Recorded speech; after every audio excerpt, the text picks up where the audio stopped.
अब आयज़ा अपने घर पहुंच जाती है और बिलाल भी उसके साथ होता है, मगर बिलाल अपसेट होता है कि लास्ट नाइट उनकी फ़ाइट हुई थी तो अब वो लोग घर पे हैं। तो फिर हैदर कहता है कि बेटा बहुत अच्छा किया तुम लोग आ गए। तो फिर बिलाल कहता है कि बस हमने सोचा शादी की तैयारियों में हमें या आपकी मदद कर देंगी। तो फिर हैदर कहता है कि अरे बहुत अच्छा सोचा बेटा तुमने, मेरी भी तबीयत कुछ आजकल ठीक नहीं चल रही है, बहुत याद आ रही थी आयशा की भी। तो है बिलाल कहता है अरे क्या बात हो गई। तो हैदर कहता है कुछ नहीं, पैर तुम्हें तो पता ही है, पैर तो बिल्कुल बेकार ही हैं, बस कभी कभी यूँ ही तबीयत उलझती रहती है। तो फिर शबाना कहती है अरे बेटा तुम बैठो ना, मैं तुम्हारे लिए नाश्ता वगैरह लगवाती हूँ। तो फिर बिलाल कहता है अरे आपको परेशान होने की ज़रूरत नहीं है, हम कोई मेहमान नहीं है, ठीक है ना। तो फिर आयज़ा रूम में चली जाती है। तो फिर सिद्रा नोटिस करती है, सिद्रा उसके पीछे जाती है। सिद्रा कहती है क्या बात है बिलाल, कुछ रूखा रूखा सा है, क्या हुआ है। तो आयशा कहती है कि होना क्या है, वही हुआ है जो हर बार होता है, हमने उन्हें रियलिटी चेक दे दिया तो वो बुरा मान गए। तो फिर सिद्रा कहती है क्या मतलब, क्या कहा है तुमने। तो फिर आयशा कहती है कहना क्या है, अरे जो गोली चली थी वो बिलाल की वजह से ही तो चली थी ना, अरे वो इतने बड़े डॉन हैं, इतने बड़े गुंडे हैं, तो तुम्हें क्या लगता है वो मुझे बचा रहे थे, अरे उन्हें तो मुझे बचाना ही था। तो फिर सिद्रा कहती है या अल्लाह आयशा ये क्या कह रही हो तुम, किसने भरी है ये फिजूल की बातें तुम्हारे दिमाग में, मतलब कि कैसे कैसे ख्याल आते हैं तुम्हारे दिमाग में। समीर को लेके अगर तुमने अच्छी बातें सोच रखी हैं तो समीर तुम्हारे लिए हर हाल में अच्छा है, कुछ अता पता नहीं है उसका, मुसीबत में तुम्हें छोड़ के चला गया था लेकिन समीर अभी भी अच्छा है। और बिलाल जो इतना कुछ करता रहता है, हर वक्त कुछ ना कुछ तुम्हारे लिए अच्छा करने की कोशिश करता रहता है, वो तुम्हारे लिए बुरा है तो वो बुरा ही है, हर हाल में बुरा है, ये कोई बात है क्या। इंसान को उसके वर्ड से नहीं उसके एक्शन से जज किया करो। तो फिर आयशा कहती है मैं एक्शन से ही जज कर रही हूँ, और तुमने देखा है किस तरह की हरकतें करते हैं बिलाल, सिर्फ चिकनी चुपड़ी बातें करते हैं और इस तरह की हरकतें करते हैं ताकि उन्हें सबकी सिंपैथी मिल सके और कुछ नहीं, ये सब सिंपैथी गेन करने के तरीके होते हैं। तो फिर सिद्रा कहती है गलत कह रही हो आयशा तुम, बिलाल ऐसा नहीं है, बिलाल शुरू में जैसा था वैसा अब नहीं रहा है, तुम्हारी शादी को कितने महीने हो गए हैं, देखो कितना कुछ बदल गया है तुम दोनों के बीच, वो हम सब के साथ कितना घुल मिल गया है, उसके नेचर में कितना बदलाव आ गया, देखा है तुमने। तो फिर आयशा कहती है कि प्लीज़ उस आदमी को बदलना ना नेक्स्ट टू इम्पॉसिबल है, वो सब नाटक करता है, जिस दिन हम उसे मिल जाएंगे वो हमें हथिया लेगा, हासिल कर लेगा, वो फिर पहले जैसे ही हो जाएगा क्योंकि वो पहले ही जैसा है, ये सब उसके ड्रामे और नाटक हैं। तो फिर बिलाल कहता है कि हमारे बारे में इतना कुछ भरा है आपके दिल में। तो वो दोनों टर्न होती हैं, बिलाल डोर्स पे खड़ा होता है। तो फिर आयशा कुछ नहीं बोलती है। सिद्रा कहती है अरे दूल्हा भाई आप अंदर आइए ना। तो फिर बिलाल कहता है नहीं बस हम जा रहे थे, घर के लिए निकल रहे थे तो सोचा मिलते चलें आपसे। तो फिर वो कहती है अरे आप लंच करके जाइएगा ना। तो फिर बिलाल कहता है नहीं नहीं लंच की ज़रूरत नहीं है, हमारा पेट पहले ही काफ़ी भरा हुआ है। और वो आयशा को देखता है लेकिन आयशा उससे नज़रें चुरा लेती है। तो फिर बिलाल कहता है अच्छा ठीक है अपना ख्याल रखिएगा, किसी चीज़ की ज़रूरत हो तो हमें बता दीजिएगा। और बिलाल चला जाता है। अब शबाना उसके रूम में आती है आयशा के, दोपहर का टाइम होता है। तो शबाना कहती है कि बेटा बिलाल तुम्हारे साथ कैसा रवैया रखता है, मतलब खर्चे वर्चे के पैसे देता है, ध्यान रखता है ना तुम्हारा। तो आयशा कहती है हाँ ध्यान तो रखते हैं, पर खर्चे के इतने डोर नॉक होता है तो एक आदमी खड़ा होता है, उनका ड्राइवर है। तो वो कहता है मैडम मैं अंदर आ जाऊँ। तो आयशा कहती है हाँ आओ, क्या हुआ।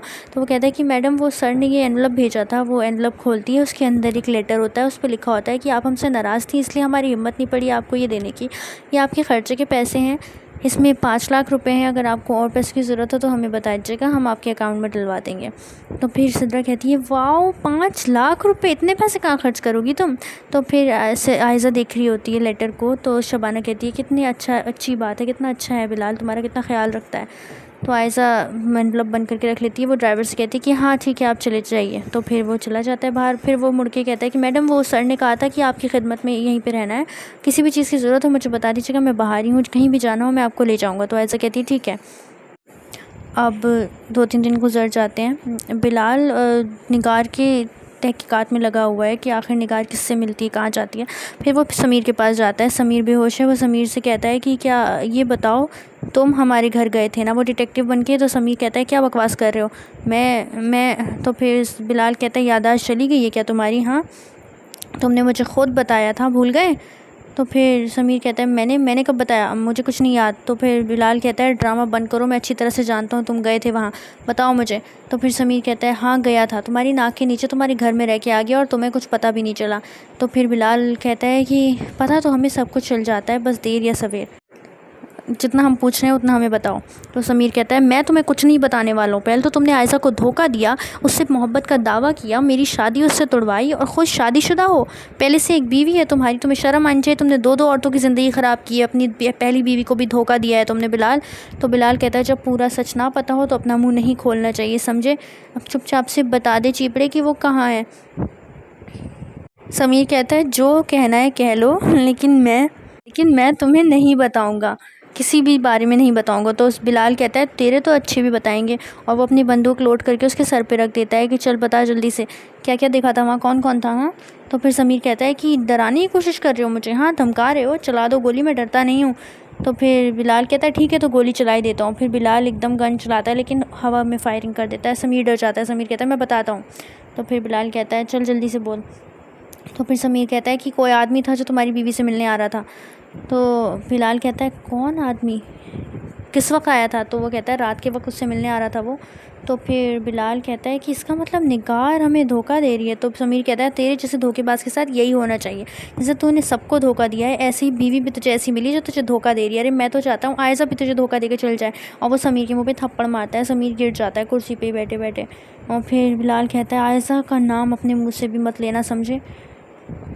फिर बिलाल वहाँ से चला जाता है। तो फिर समीर पूरी कोशिश करता है निकलने की। समीर सामने एक चाकू पड़ा देखता है और खिसक खिसक के उसके पास आता है और उसको उठाता है अपने मुंह से चाकू को और रस्सी काटने की कोशिश करता है और फाइनली रस्सी काट लेता है। और वहाँ से वो भागने की कोशिश करता है लेकिन बाहर गुंडे बैठे होते हैं, तो वो चुपचाप से निकलता है। और गुंडे उसे देख लेते हैं तो वो उसका पीछा करते हैं। तो समीर भागता चला जाता है और सब गुंडे उसके पीछे होते हैं, लेकिन गुंडे उसको घेर लेते हैं क्योंकि वो अभी उसी फैक्ट्री में है। तो फिर समीर उनसे फ़ाइट भी करता है, कोशिश करता है उनसे निपटने की। समीर एक बड़ा मोटा डंडा देखता है और वो उन सबके सर पे मार देता है। तो उनमें से कुछ तो गिर जाते हैं, बस एक दो उसके पीछे रह जाते हैं। वो उन्हें भी धक्का देके और चला जाता है और भागता है पूरी स्पीड में। और जैसे जाके उसे आगे एक कार दिखती है तो वो कार वाले से लिफ्ट लेता है कि भाई मुझे आगे छोड़ दो, लेकिन कार वाला कार नहीं रोकता है और गुंडे पीछे आ रहे होते हैं। तो वो एक टैक्सी करता है। तो वो टैक्सी वाले से कहता है कि भाई मुझे वहाँ ले चलो। तो टैक्सी वाला फ़ोन पर बात कर रहा होता है। वो कहता है अरे अभी नहीं जा सकते। तो वो कहता है अरे हटो। वो टैक्सी वाले को पीछे करके खुद टैक्सी चला के जाने लगता है और वो बिलाल के घर की तरफ जाता है।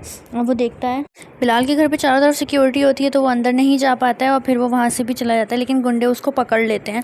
और बिलाल समीर उनसे भी लड़ाई करता है, अपने आप को बचाता है और फाइनली वो एक ऑटो में बैठ के वहाँ से निकल जाता है।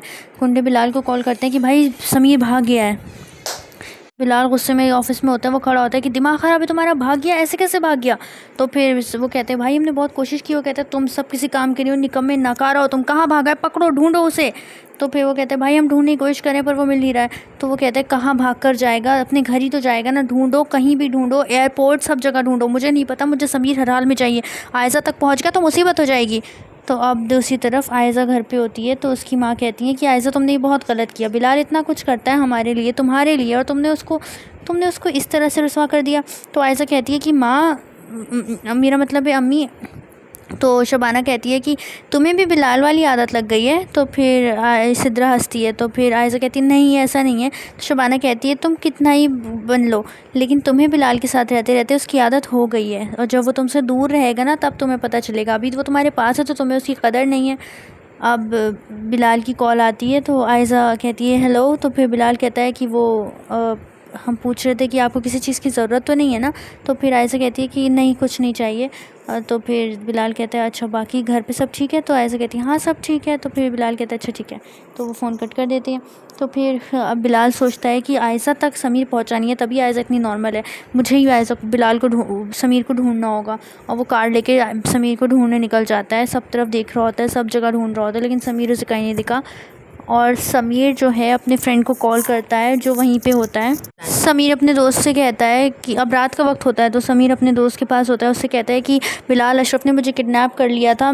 तो वो कहता है कि तुम उसके ख़िलाफ़ केस कर सकते हो, उसे पकड़ा सकते हो समीर। समीर कहता है मेरे पास कोई प्रूफ नहीं है कि उसने मुझे किडनैप किया था, मैं इस वक्त किसी के बारे में नहीं सोच रहा हूँ, मुझे सिर्फ आयशा तक उसकी सच्चाई पहुँचानी है कि वो आदमी धोखेबाज है। आयशा पता नहीं कहाँ है, मेरा फ़ोन भी नहीं उठा रही है।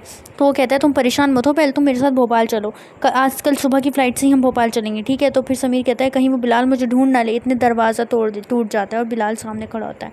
बिलाल दरवाजे पे किक मारता है, दरवाज़ा टूट के गिर जाता है। तो फिर बिलाल कहता है कि तो तू यहाँ छुप के बैठा है हाँ चूहे। तो फिर समीर कहता है कि तू यहाँ भी पहुँच गया? तो फिर बिलाल कहता है कि बिल्कुल, जहाँ जहाँ तुम जाओगे वहाँ वहाँ मैं आऊँगा तुम्हारे पीछे पीछे, आखिर बचपन का साथ जो है हमारा।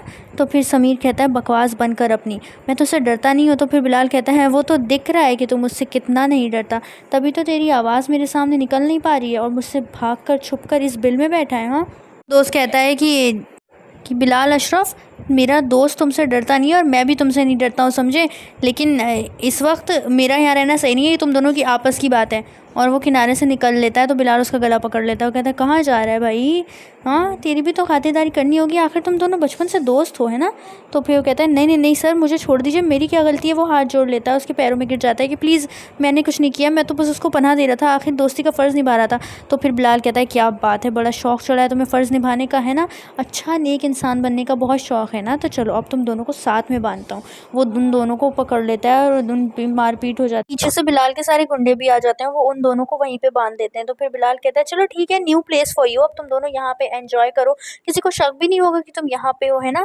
तो फिर वो कहता है इस समीर और इसको खाना वाना देते रहना, मर ना जाए कहीं। तो फिर वो कहता है बिल्कुल बॉस। तो फिर वो हंसता है तू बिलाल भाई से बच के भाग रहा था, है कहाँ भागेगा, दुनिया के किसी भी कोने में जाएगा ना, वो तुझे पकड़ कर ले ही आएंगे, समझा? उनसे दुश्मनी मोल लेना अच्छा नहीं है तेरे लिए, उनका गुस्सा भी तो जानता नहीं है। अब दूसरी तरफ आयज़ा अपनी ड्रेसेस देख रही होती है तो सिद्रा कहती है तुम क्या पहनोगी शादी में? तो आयज़ा कहती है इतनी सारी जोड़े हैं मेरी शादी के, कोई से ही पहन लूँगी। तो वो कहती है कि अरे ऐसे कैसे, तुम मेरी बहन हो, शादी में कुछ अच्छे कपड़े पहनो ना भाई। तो फिर वो कहती है कि मेरे पास सब अच्छे ही हैं, मैं तुम्हें दिखाती हूँ। वो अपने जोड़े दिखाती है तो सिद्रा कहती है वाह, ये तुम्हारी शादी के कितना खूबसूरत, ये जोड़ा तो मैंने देखा ही नहीं। तो फिर आयज़ा कहती है ये मेरी मुँह दिखाई का जोड़ा है, मैं वहीं ससुराल में ही पहना था। तो फिर सिद्रा कहती है बहुत खूबसूरत है, तुम यही पहनना। तो फिर आयज़ा कहती है हाँ बिल्कुल यही पहनूंगी।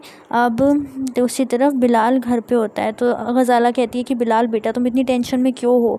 तो बिलाल कहता है माँ सब कुछ उलझता जा रहा है, एक में एक समझ नहीं आ रहा है क्या करूँ, एक चीज़ सुलझ नहीं पाती है दूसरी उलझ जाती है। आयज़ा के लिए अच्छा करने जाते हैं हम और बुरे बन जाते हैं, वो हमें और बुरा समझने लगती हैं। ऊपर से ये निगार, इसने और दिमाग ख़राब कर रखा है, और अब समीर भी पैदा हो गया है जो आयज़ा को सब कुछ बताना चाहता है। हमें समझ नहीं आ रहा है ये सब मिलके हमारी मोहब्बत के पीछे क्यों पड़े हैं।